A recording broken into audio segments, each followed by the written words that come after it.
Hello and welcome to Reaching the Summit on Business RadioX. We are broadcasting live from the Subaru of Gwinnett studio in the Sonesta Gwinnett Place Atlanta Hotel. Reaching the Summit is presented by Pinnacle Custom Signs. Get a more elevated look with your business signage. Visit pinnaclecustomsigns.com. I'm Don Conklin, along with Teresa Conklin, and every month on Reaching the Summit, you'll meet successful business leaders who have climbed the mountain and reached the summit in their profession.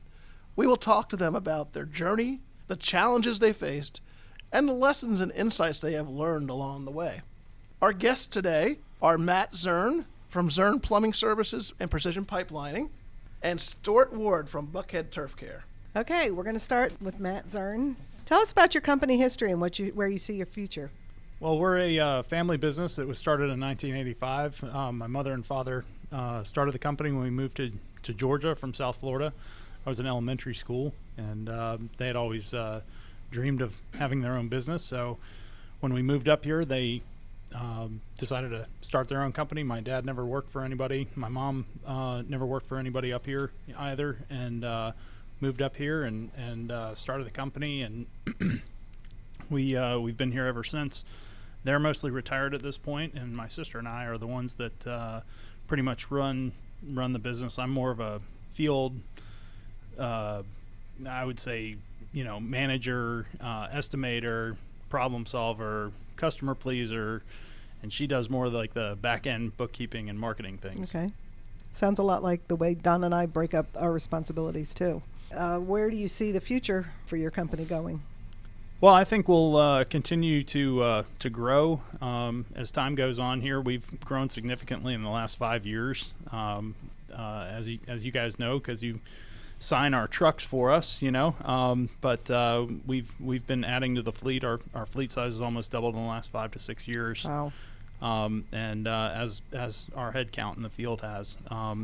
We also a few years ago added drain pipe relining, and that has turned out to be a kind of a big thing for us as well. Yeah, tell us a little bit more about pipelining. So not very many plumbers do pipelining.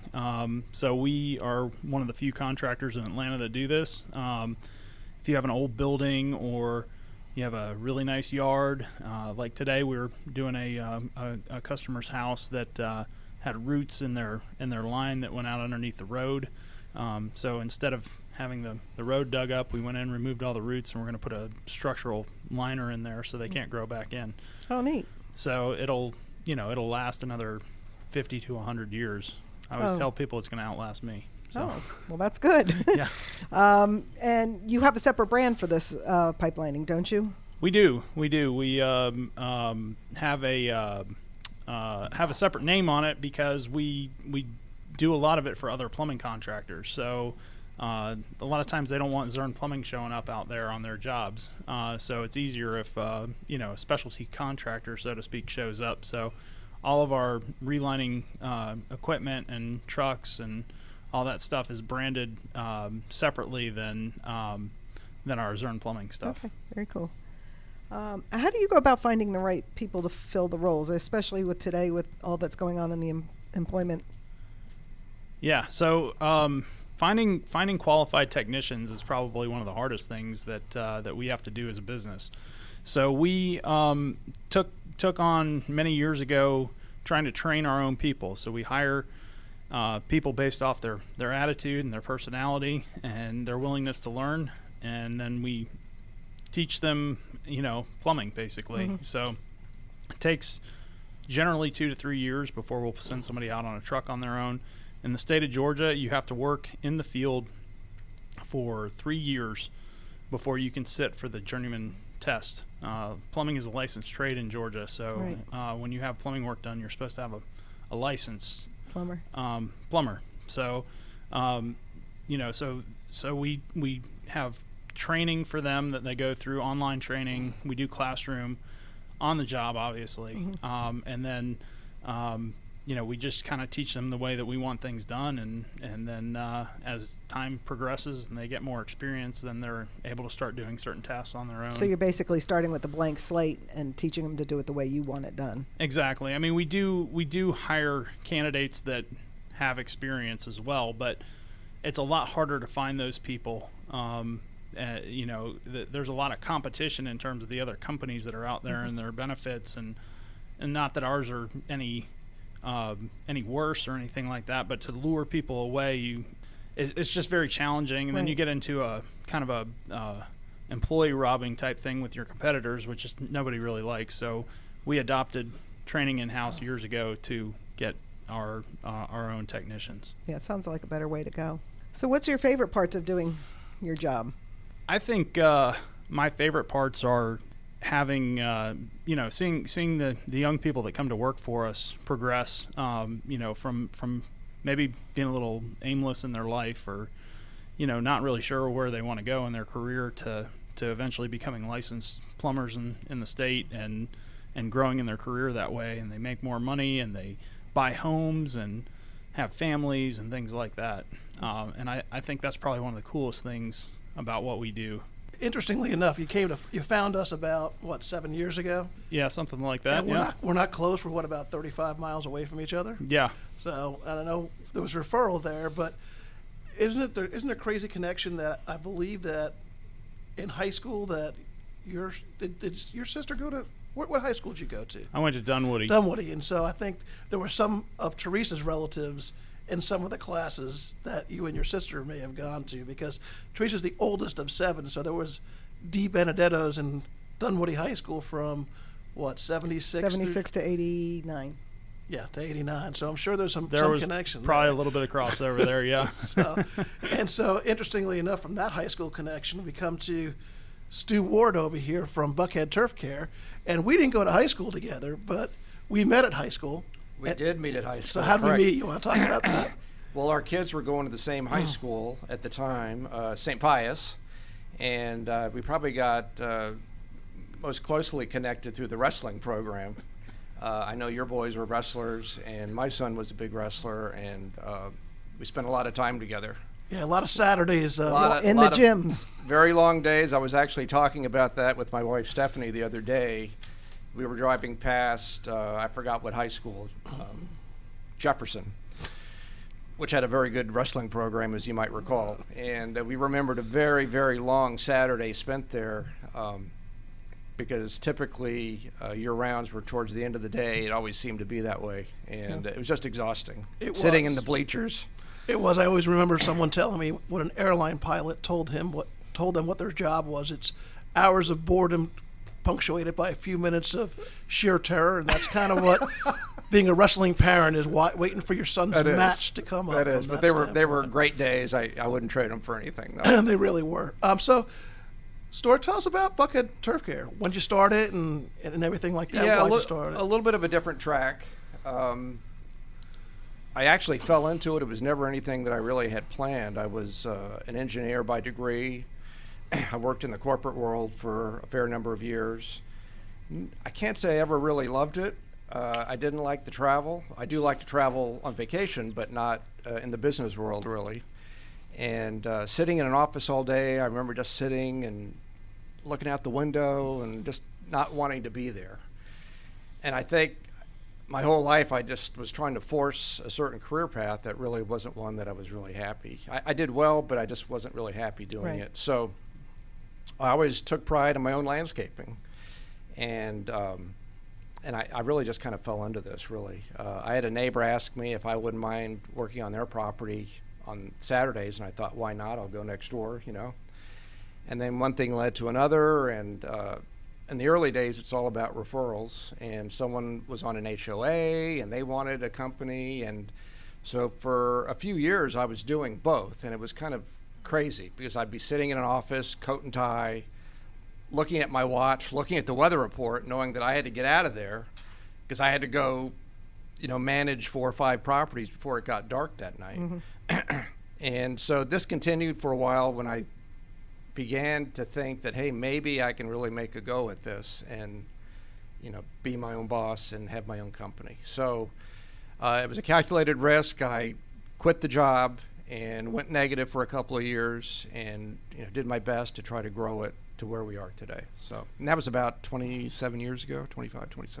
Wow, that's great. So tell me about the name Buckhead Turfcare. Where'd you come up with Buckhead Turfcare? Not very creative, but I've actually thought about changing it because it's a bit of a misnomer because people think, oh, you do things other than turf care, and we do. And we just have never done it. We've tried sticking design in there, and that never really quite stuck. But when I came up with the name, it was just something that implied that we were, in fact, in the Buckhead area. We were trying to create a certain image, kind of a Buckhead image, and although a lot of our trucks have changed, at the time I had black trucks, black trailers with silver glossy graphics on the side. It really made kind of a nice statement when we pulled up to these homes in Buckhead. So my original intent was to say, hey, we're in Buckhead.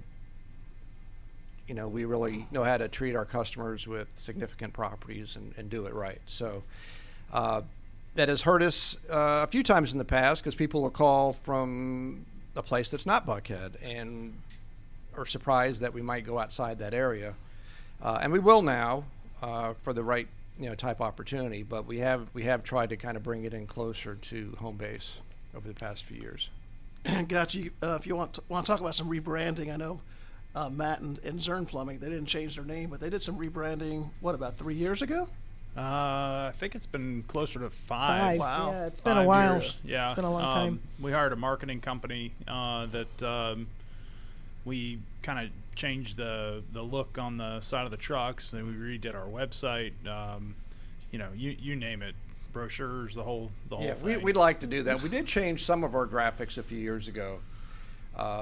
The font and everything, and I don't know how you describe it, but I like the font. I don't like the grasshopper. That was kind of a last-minute addition if you've seen our trucks. So I think on the next round we might remove the grasshopper, but we're probably due for a refresh on some of the look of the company. But it's tough because it's your baby. You started Buckhead Turfcare. I mean, it is. Your name's on Zurn Plumbing. I mean, we're Pinnacle Custom Signs. Okay, so we don't have an area or a family name in it. But I think if me and Teresa were told, hey, we're going to change your name to Summit Graphics, it's going to be like, we're going to have guttural reactions ourselves, right? Because you've grown up, we talk about the peaks and bleeding Pinnacle Blue and stuff like that. So that's true. It's not an easy change. It isn't.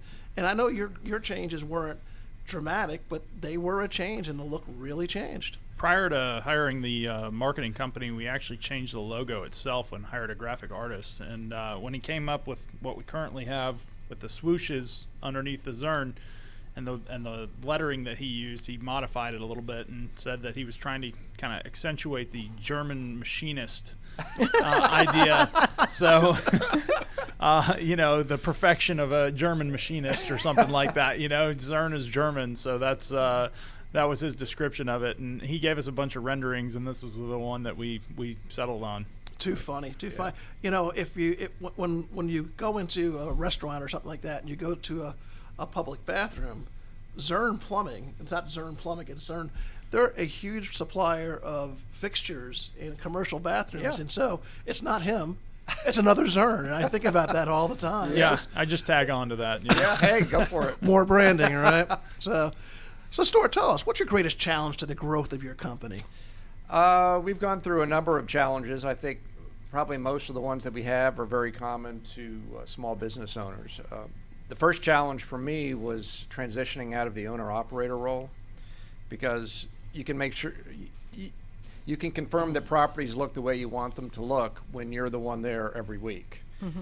And in the beginning, I was out there pushing a mower, and it wasn't really that long ago. But once you start expanding and bringing on different people and different crews, now suddenly you might have some people that don't care quite as much as you do. And trying to kind of keep that quality level consistent once you pass that point it's still a challenge. But I would say that was our first kind of big hurdle, trying to find the right people that are going to represent the company and produce the same quality that customers are used to. Gotcha, yeah. And then the ongoing consistent challenge is labor. And I know everybody says it, but it seems like every day that's our challenge. And on Thursday mornings, we have what we call a project planning meeting, 6:30 in the morning. What we do is we plan out about the next month on projects. And that meeting has slowly morphed into a labor meeting where so-and-so is not coming in, or so-and-so doesn't like working with so-and-so, so we have to put him with him. But it's every week, it's every day. And I don't know if we really solved that challenge. And I was listening to the way you train your people, and I'm thinking, could I do that? Would that really help? And I don't know. I don't know.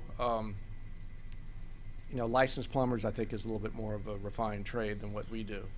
What I have found is if we bring people in and they're great employees and we train them, then they leave. And now suddenly it's, You start all over again. Suddenly you see them driving around town the next week with their own pickup truck with their name on the side. In some cases, calling on our own clients that they used to service. And what do you do? It's a challenge. So I don't have an answer to it. It seems like the best source of new employees has been referrals from existing employees that are strong employees. So we push that as much as we can. Family members that might be in the same business, bringing those over, seems to be the best. Yep. We've tried radio. We've tried Indeed. We've tried everything you can think of. And what we get is just a bunch of junk. And it's not uncommon to talk to someone, they sound like a great candidate, set up the interview, don't show up. Mm-hmm. Or you have someone that shows up for the interview, great, you make them an offer, start next Monday, don't show up for the first day of work. So I don't know if something has changed in this world about how people treat jobs. I don't know, but so it's been a challenge. No, capital is a challenge. We had exactly both of those things situations this week. Yeah. Yeah. We had someone not show up for an interview. The person that did We show had up for an two interview, not show up for interviews. Okay. And then with the person that did show up, interviewed great, made him a job offer. He's like, well, we're not interested. And I'm like, really? You came for a job offer, right? But from our standpoint, because you're right. I mean, and Matt, you come from probably the more highly skill set from a plumbing standpoint, landscaping a little bit lower. Mm-hmm. Signs, no one really. It's an industry that's been out there forever, but it's not really one of those things that there's a ton of sign makers out there in the industry, right? But from our standpoint, same thing, capital, right? Human capital. What do you do with that? And so, we've kind of coalesced around core values, and I'm sure you guys have your own core values as well. And quite frankly, it's easy for us to look at our core values and say, do you fit? Don't you fit? And it's not just give great customer service and offer a quality product. It's how we act as people. We're driven. We want to have fun being part of the team. We want to be positive, which is the number one in my mind positive value. Is because if you walk in the morning and you're like Eeyore, right? Who wants to be around you at that point in time, right? Yeah. And so when we interview people, we say, hey, listen, here's our core values. And if you don't have these core values, you probably don't want to work here. Right. And everybody who's looking for a job will say, hey, I got all those core values. Yeah. And then Teresa cringes because I say, well, if you don't have them within 2 to 3 months, you will be ejected like a virus. And quite frankly, it happens all the time because not only do they deselect because they're not comfortable being there, the people there aren't comfortable with the person because they don't share the same vision of what they have. Right. Right. Yeah. So it's kind of, but keeping people is kind of the most interesting thing. We just accepted a resignation about 2 hours before we came here today, and it's a good thing for both the employee and for us because I think from a development standpoint, they're probably at the end of their development and they probably have greener pastures to go on to. So good for everybody at that point in time, right? So so what kind of from your business standpoint, how much of it is really maintenance versus new landscaping versus projects and things like that? Well, the mix has changed over the years. And I was chatting before we went on the air that it used to be that we would go anywhere for $1.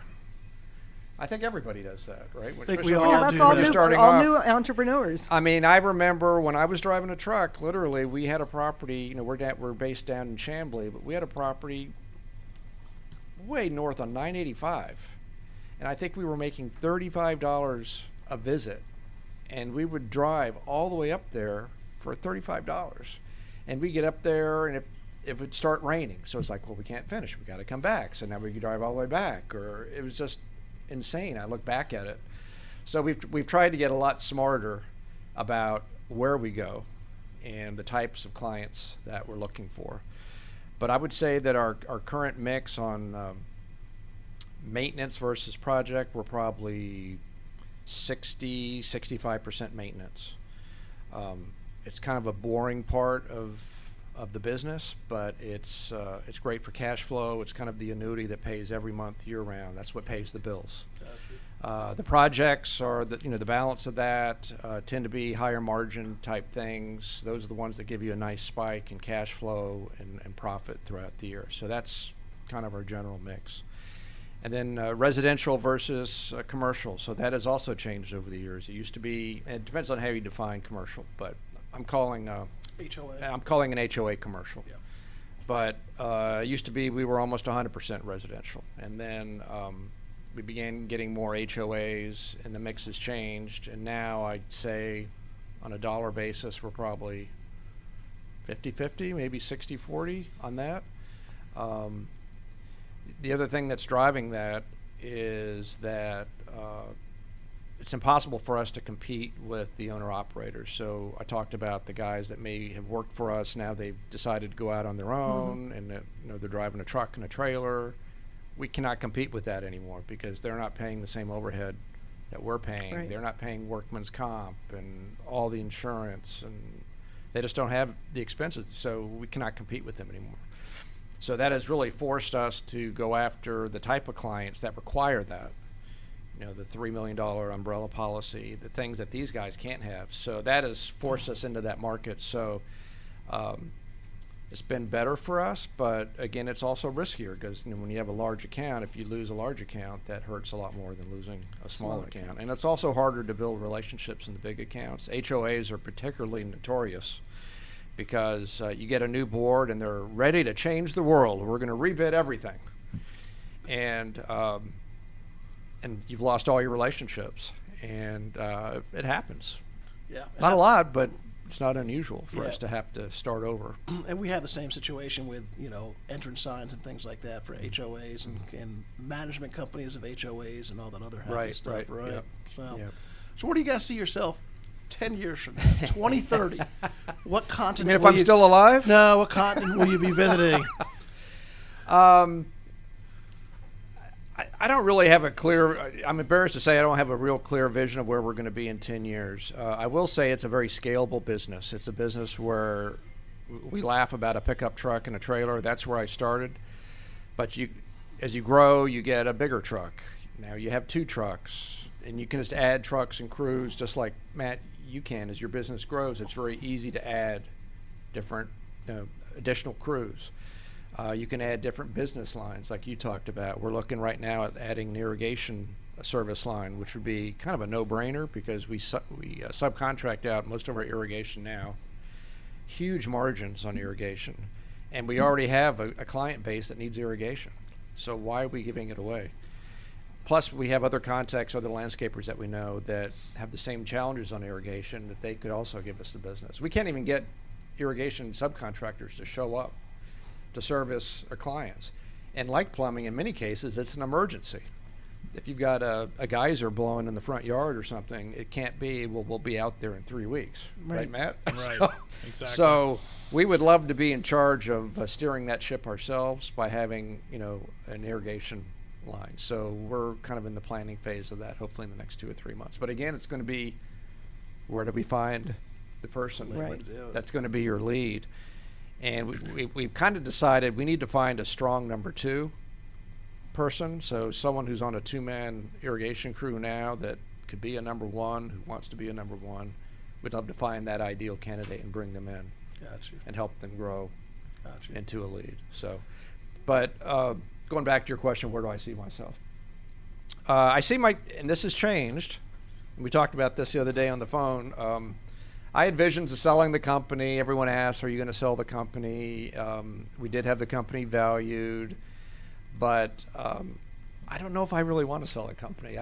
I'm kind of in a position now where I'm still very much involved in the day-to-day operations. I'm not out there physically doing the labor anymore. It's kind of a good situation. I'm able to oversee the company really from anywhere for the most part, unless there's a crisis. But I have some high-profile clients that I still manage myself. I like doing that. So I see myself staying involved, but maybe my role becoming a little bit less as the years progress. I do have a son, Andrew, that works with me. The plan is for him to take over at some point. Hopefully he's not going to hear this, but he's nowhere near ready at this point for me to throw him the keys. He's still a little bit. He's getting better, but he's still a little bit more of the hourly mentality. He's still green. Raw. Yeah. He's still green. Yeah. My parents would probably say the same thing even to this day.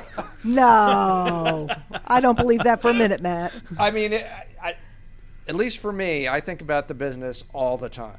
I dream about it. I wake up on weekends thinking about it. I'll wake up during the night. I've forgotten something. I used to keep a notepad by my sink. I don't do that anymore. But I almost feel like you have to be at that point to be ready to run the company. You need to be checking your email all weekend. I'm sorry, but you have to do it. You need to be fully committed to the success of the company and the happiness of your customers. And until you're ready to do that, I don't think you're ready. I think you're right, because that's a very interesting point, because I had this conversation with Matt, and Matt is the second generation in Zurn. And, Teresa and I aspire to one day be sitting on the beach, 7 years from now or 5 years from now or 3 years from now, Matthew, Stephen, and our sons. Oh, you think they're going to listen? I don't know, right? Sipping something strong, right?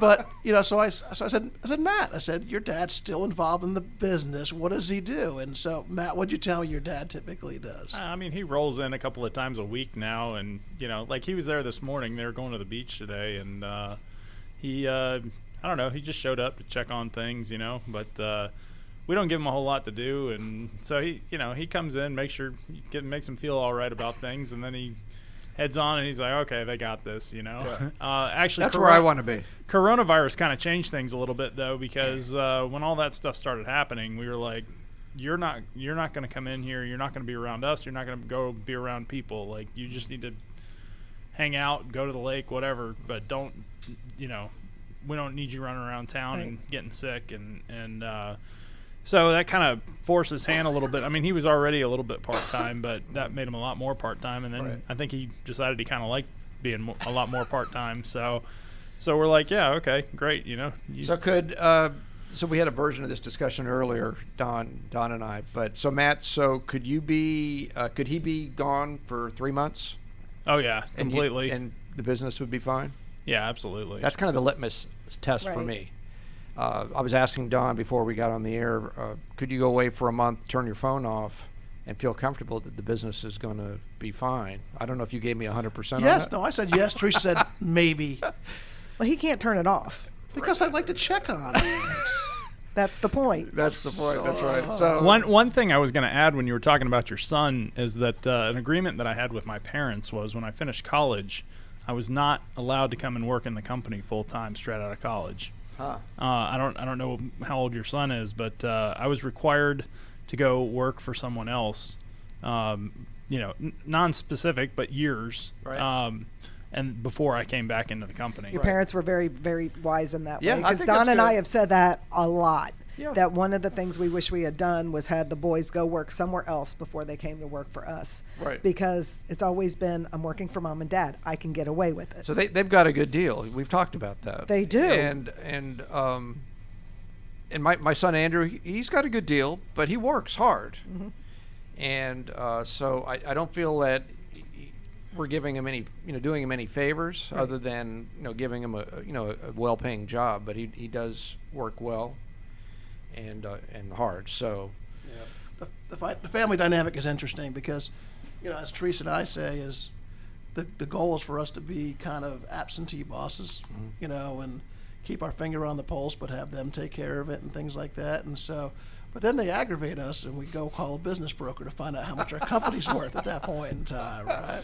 So it's kind of, but in reality, this is a story I'll always brag on them on this. So Teresa and I were on a cruise last year, and it was January of last year. I always remember this. And so we left on a Saturday, and on Monday morning, my son Steven's wife was pregnant 9.5 months.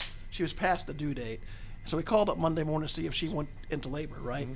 And Steven says, no, she's okay, but, we're going to go to see the doctor after we go see Nanny, my mother. Mm-hmm. So where are you going to go see my mother? Because, oh, in the hospital. Oh, you didn't hear? She fell and broke her hip in 3 places the day before. And I'm on a ship and no one let me know, right? And I'm like, oh, my gosh, what could happen, right? No, to be honest, that was one of those days we didn't check email. That's true. So later on that day, about 4 o'clock in the afternoon, my daughter-in-law, Christy, who is Matt's wife, calls me in the cabin, and sometimes you're taking a nap in the afternoon in the cabin, and who calls your cabin, right? So I'm kind of groggy, and she says, Don, she goes, Matt doesn't want to call you, but the building caught on fire. Oh, come on. No, seriously. Absolutely. I was ready to go home right then and there. I cannot make this But you're stuff trapped up. at sea. Well, I know. You cannot make this stuff up. But to their credit, okay, and that was on a Monday. We didn't get back to the following Sunday, right? They had gotten all of the remediation stuff handled. They had gotten all the insurance claims filed. They had people hired to come back and build the building. They called all the people with all the equipment. The only thing that I had to do when I got back was fight with the insurance companies. So in that moment, I said to myself, you know what? They actually do know what's going on around here, and they really do know what's going on, and the people around them actually will follow them, because that's our biggest concern.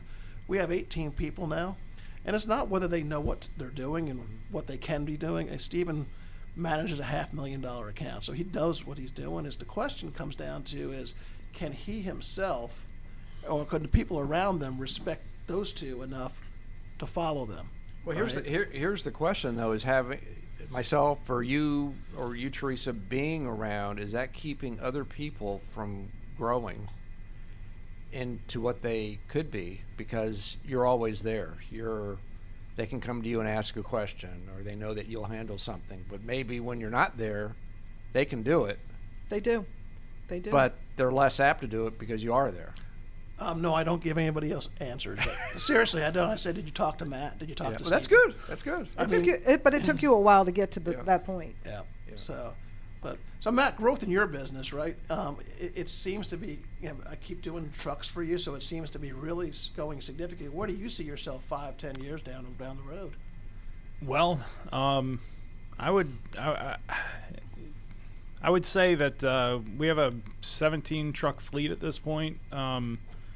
At the moment, given current economics and whatnot, I mean, we've had a little bit of slowdown here from everything that's been going on with the pandemic and whatnot, but nothing really, really bad yet.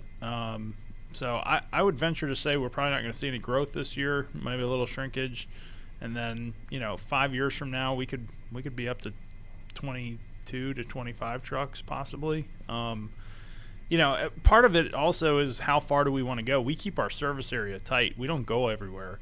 We don't go up to Woodstock. We don't go down to McDonough. A lot of our competitors that are really big will send their guys anywhere in the metro area and beyond. And we're pretty much, our core business, I would say, is pretty much from Peachtree Corners and Norcross down to Buckhead. And I mean, yes, we do go out of that area. We go to Roswell, we go to Alpharetta, those areas, but we don't. Most of our work is from Peachtree Corners, Norcross area down to Buckhead. Got you. Do you see more growth coming in the plumbing side or the precision lining side? I see growth on both sides. The lining thing is kind of an odd thing because most people don't even know it exists until they start going to look for ways to replace a drain or something without tearing their building or their yard up. So that actually has grown a lot. We've only been doing it about 4.5 years now, and we cleared well over $500,000 in sales last year. I don't remember exactly how much it was. Just in that alone, that wasn't anything plumbing related. That was straight up relining. Do you keep that in that same geographic area as well? No, I don't. Since that's the specialty type of thing. We'll go a ways for it. This summer we did a storm drain for a Target up in Gainesville. We have a job to go look at down in Columbus here in the next day or two. So we'll travel for that. Do I like doing it? Not really, but I will. I mean, we've worked in a lot of kind of cool places. We've done bowling alleys and shopping centers and restaurants and all kinds of places, some government buildings that I'm really not allowed to say publicly. But we've been all over the place with it, so it's cool. Some of that has brought us better plumbing clients too. So we do some work for these bowling alleys, and I got a call from the guy one day, and he was like, "Hey, I need to have a water line replaced down in Columbus." And I was like, "We don't go to Columbus to replace water lines, you know." And he's like, "Just go down there and give me a price, please." And I was like, "All right, just know it's not going to be cheap for us to go down there and do this, because it's a couple hours away and this, that, and the other, and I'll have to deal with permits down there and everything else." So I go down there and I give him a price, and I know the national franchise competitor down there that owns the franchise down there, and ended up having lunch when we did the job. Turns out he bid it for $1,500 less than we did, and they still had us go down there and do it. So that speaks a lot to your quality. Yeah, and they know when we're done that they're not going to have any problems. Gotcha. So you're on the flip side of the generational thing. So how was it with you and your sister stepping up to the plate, and your father trying to transition out? How easy or difficult was that for him and for you guys? Oh, it's like pulling teeth, He didn't really ever want to let go of it. I still don't think he does entirely, but it's also one of these things that I don't really want to force him out either, because work gives you purpose. So if he wants to still have a hand in it and be involved in it a little bit, that's totally fine. He can come in and check things out, and he wants to go look at something or whatever. I still involve him in the decisions that we make for replacing equipment and trucks, and him and my mom actually. It's more of a family conversation between the four of us, my sister and my parents. Usually it's me saying, "Hey, we need to buy this. We need to buy another backhoe. We need to buy XYZ, whatever it is, And it's always $10,000, $20,000, $30,000. So, so we still involve them. And, some things my sister Lisa and I decide on, hey, we're just going to do this and whatever. But most of the time I give him his due respect and keep him involved just for that stuff. So do you and Lisa see eye to eye on everything? I mean, for the most part, was that an easy transition for both of you to, divide and conquer the functions in the company? Yeah, we don't really ever argue or anything like that. I would say maybe twice a year we're upset at each other about something stupid, but not a whole lot. I don't know how your kids get along in the business there. Only twice a day. So is that a power grab, power struggle then, or no, not at all? It's what we call staying in one's lane, because one's got operations and one's got sales and design, and both of them can do both. And when they bleed over to each other, that's when we get in trouble. That's when they knock heads. And we call it stay in your own swim lane, which sometimes they don't do very well. So. Yeah. Well, I would say with my sister and I, we do that pretty well. She doesn't know a lick about plumbing other than to turn the hot and cold water on. I love her to pieces, so don't. But if I told her, hey, go out and help the guys run this jet machine or something, she wouldn't have a clue as to what I'm even talking about.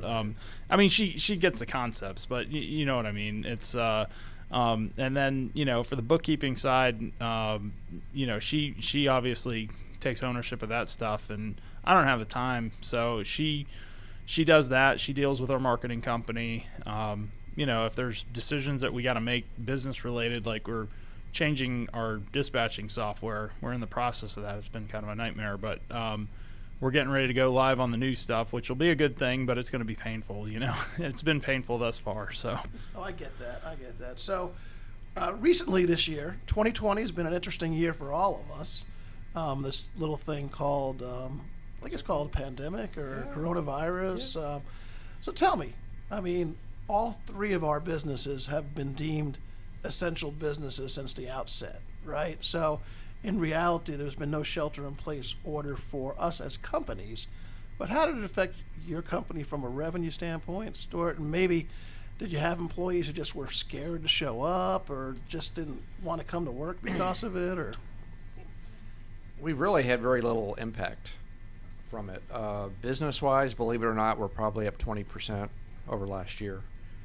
We're seeing a lot of growth in project-related work, kind of discretionary purchases. And I really believe people are sitting at home for 2 or 3 months looking out the window, thinking about a project that they've been considering for several years and deciding that they're going to pull the trigger on it. And so we've seen more kind of big-size projects come this year, and then we've also seen on the maintenance side, we've seen more significant size maintenance accounts come through. Gotcha. I think a lot of people are still working. You hear a lot of bad stories about the economy and people working, but I think there's still people out there with a fair amount of money to spend. Gotcha. So business-wise, I hate to say it, but it's been a really good year for us. As far as impact on our operations, no one has been sick. We've done our best to follow the guidelines. It has been a real challenge getting people to do it. None of the guys, except for 4 or 5 of the office people, including myself, are allowed in our shop building. So all the crews remain outside. We clock them in for them. We give them, sanitizing wipes. Whether they're doing it, I don't know. But I know they're not wearing the masks all day, in 90-degree heat. I mean, pretty sure that they're not, But we've done our best to give them guidelines. I had face masks made for everybody, kind of fun face masks, so everyone got a face mask. So we've done our best to support them and give them what they need per the guidelines. Gotcha. So we've done our best. I share part of our shop with another gentleman who has a smaller, more of a gardening company. He is hardcore on following the rules, so he's pushed me along. If he sees me or someone without a mask, he'll remind us. Gotcha. But he actually, he has another friend in the landscaping business who had 3 people go out with the virus. One of them passed away. So when he told me that story, I was kind of a denier, honestly, in the beginning. I'm a little bit more of a believer right now. Gotcha. So I don't wear it all the time. I should, but I push the guys to follow it. And I would say, Matt, from your standpoint, because a lot of your work most of your work is outside, Stuart, correct, is that you're going into people's houses and businesses. So how is it affecting how you guys operate? Well, I would say, we've provided masks, cloth masks, and then we got paper masks when they were available. We've always had rubber gloves, disposable latex gloves for working on drains and things of that nature. So our instruction to our people has been, if you're going inside somebody's house, you need to have it on. If you're working out in the front yard, I don't really care if they wear it or not. They're outside. The big thing is the appearance of the customer. Shoe booties, gloves, face mask. Some customers could care less, and then some people are freaking out. Oh, my water heater's leaking, but I don't want you guys to come in my house. Well, it's not going to stop leaking until we replace it, and we have to come in your house to do that. So you just have to decide when that's comfortable for you, Mrs. Homeowner, and call us back. Yeah. So, we've had it's different ends of the spectrum. My general, going to customers' homes and stuff like that, I try, and I've encouraged the guys, just try to be outside and not really in there talking to them face to face. Try to get them to come outside, and converse with them outside. I think you're safer that way if somebody does have it, From our standpoint, business slacked a little bit because people weren't buying signs. Mm-hmm. Although recently we've done a lot of COVID and social distancing signs. I've seen a lot of those. Yeah.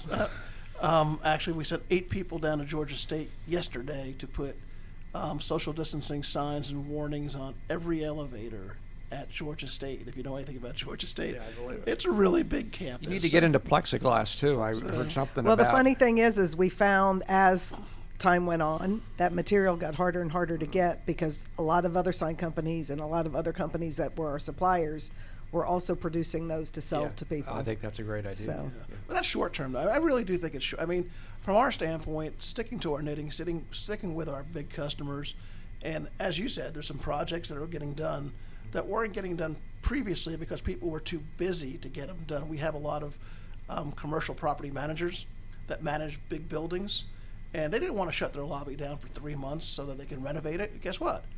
They can shut their business down, their lobby down for 3 months now because no one's in the building to be able to do that kind of stuff. So it's interesting from that standpoint.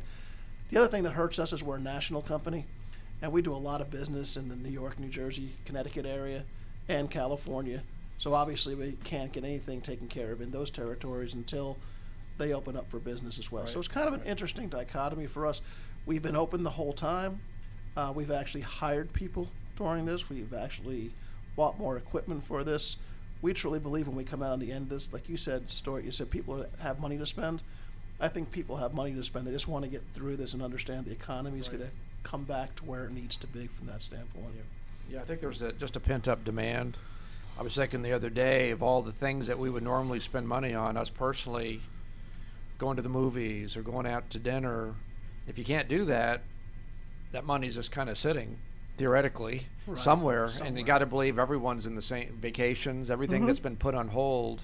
So when this does kind of ebb, or we come out the other end, I got to believe there's going to be a pretty big surge in all of these I would think discretionary expenses. If people needed to reach you and your company to get your services, how would they do that?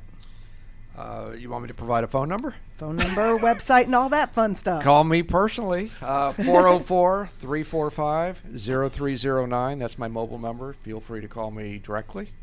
Our website's www.buckheadturfcare.com. You can also reach us through the website. Awesome. And Matthew? Our office number is 770-451-6765. I have a number of people in the office to field calls and take care of you. And you can also put a request through our website and take a look at that. We have www.zurnplumbing.com, and that's ZURN plumbing.com. Thank you so much for joining us on Reaching the Summit, presented by Pinnacle Custom Signs.